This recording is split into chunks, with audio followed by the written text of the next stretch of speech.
Nah, teman-teman semua, kalau kita berbicara tentang mukjizat Nabi Muhammad SAW, bahwa mukjizat yang paling terbesar itu adalah Al-Quranul Karim. Loh, kok bisa begitu Aristo? Ya, Al-Quranul Karim, mukjizat Nabi Muhammad SAW yang paling terbesar.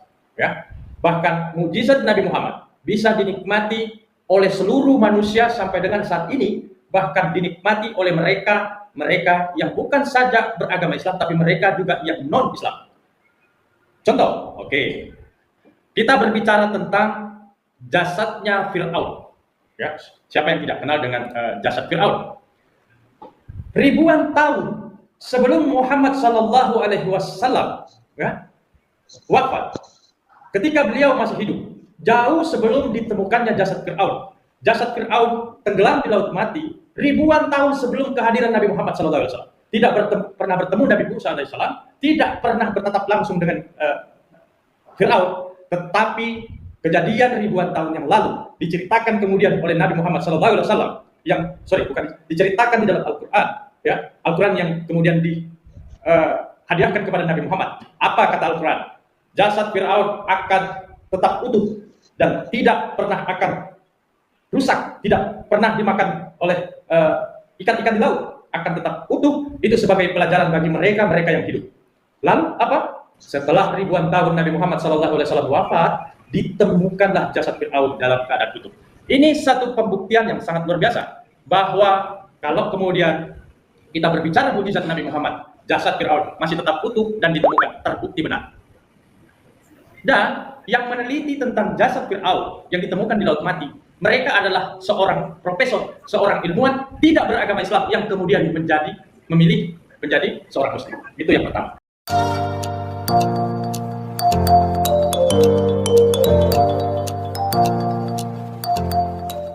Halo teman-teman, berjumpa lagi dengan Brother Phil.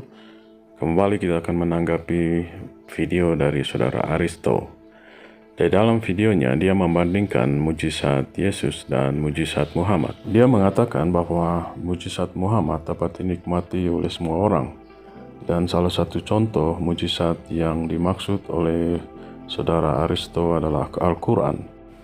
Ayat yang dikutip oleh saudara Aristo adalah surah Yunus ayat 92. Maka pada hari ini kami selamatkan badanmu supaya kamu dapat menjadi pelajaran bagi orang-orang yang datang sesudahmu. Untuk mengerti ayat ini tentunya kita tidak asal karang. Mari kita tanyakan ahli tafsir Ibnu Katsir dan Ibnu Abbas. Ibnu Abbas dan lain-lainnya dari kalangan ulama salaf mengatakan bahwa sebagian kalangan Bani Israel merasa ragu dengan kematian Firaun. Maka Allah memerintahkan kepada laut agar mencampakkan tubuh Firaun secara utuh tanpa roh dengan memakai baju besinya yang terkenal itu ke daratan yang tinggi agar mereka dapat mengecek kebenaran atas kematiannya.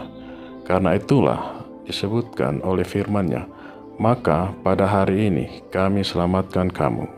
Surah Yunus ayat 92. Maksudnya kami angkat kamu ke suatu dataran yang tinggi, yakni tubuhmu.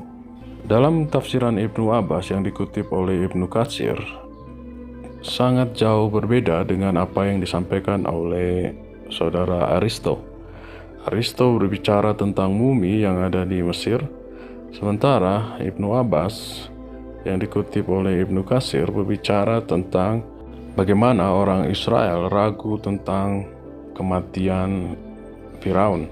Oleh karena itu, Allah menunjukkan mayat dari Firaun kepada mereka. Tadi di dalam videonya, saudara Aristo mengatakan bahwa para ahli atau ilmuwan menemukan mayat dari Firaun di Laut Mati.